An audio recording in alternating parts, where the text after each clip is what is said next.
Bermuda triangle का रहस्य रामायण में छुपा है। समुद्र के बीच एक ऐसी जगह है जहां जाने के बाद लोग लौट कर नहीं आते। प्लेन्स गायब हो जाते हैं, शिप्स डूब जाते हैं और कंपास को रास्ता नहीं मिलता। इस जगह का नाम है बर्मुडा ट्रायंगल।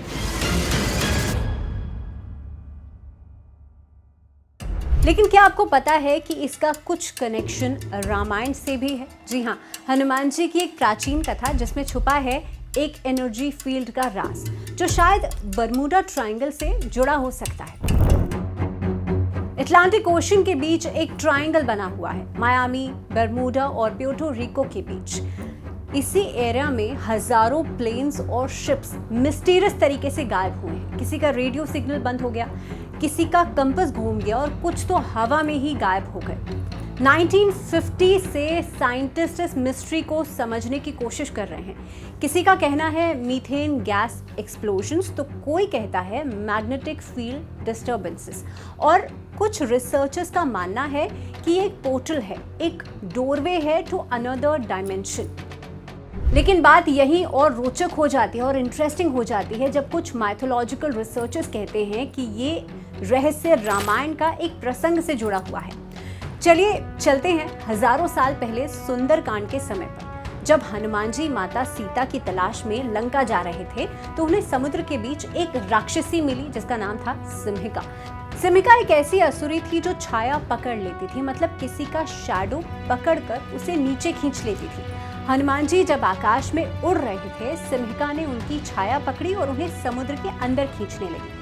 वो शक्ति इतनी जबरदस्त थी कि मानो कोई मैग्नेटिक पुल उन्हें नीचे खींच रहा हो। हनुमान जी ने तुरंत अपना विशाल रूप धारण किया और सिम्हिका का वध कर दिया। लेकिन सोचिए, वो सिम्हिका क्या थी? एक जीव या कोई एनर्जी वॉर्टेक्स जो हर चीज को अपने अंदर खींच लेती थी? कुछ लोगों का मानना है वो सिम्हिका ही प्राचीन काल का बर्मुडा ट्रायंगल थी, एक ऐसा क्षेत्र जहां ग्रेविटी और मैग्नेटिक एनर्जी कुछ अलग ही तरह से काम करती है।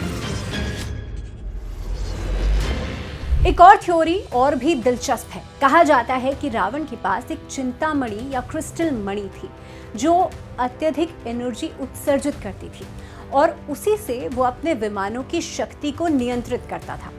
युद्ध के बाद हनुमान जी ने रावण की वो मणि समुद्र के गहरे हिस्से में छुपा दी थी ताकि कोई उसका दुरुपयोग ना कर सके। और कुछ लोग मानते हैं कि वही मणि आज भी समुद्र के किसी कोने में एनर्जी रेडिएट कर रही है और वही क्षेत्र है बर्मुडा ट्रायंगल, जहां मैग्नेटिक फील्ड डिस्टर्ब हो जाती है, कंपास दिशाएं खो देते हैं और मशीन्स अचानक काम करना बंद कर देती हैं।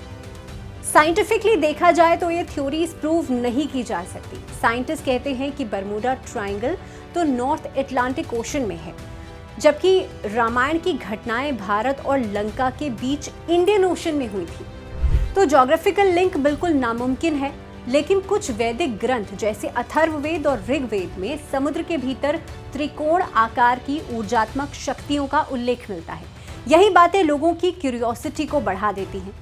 क्या हमारे ऋषि मुनियों को स्पेस टाइम पोर्टल्स का ज्ञान था?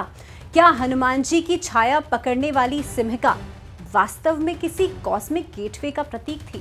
सच तो ये है कि अब तक कोई भी प्रूफ ना तो बर्मुडा ट्रायंगल के रहस्य को पूरी तरह से सुलझा पाया है और ना ही ये सिद्ध कर पाया है कि इसका कोई संबंध रामायण या किसी वैदिक कथा से है। लेकिन जब एंशिएंट माइथोलॉजी और मॉडर्न साइंस एक ही दिशा में इशारा करते हैं तो क्यूरियोसिटी बढ़ना तो लाजमी है।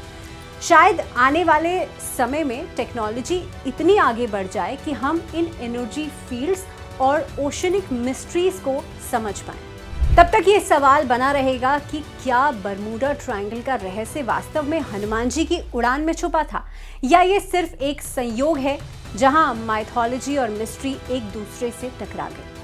कभी कभी प्राचीन कथाएं सिर्फ कहानी नहीं होती, वो हमारे ब्रह्मांड के रहस्यों की झलक होती हैं।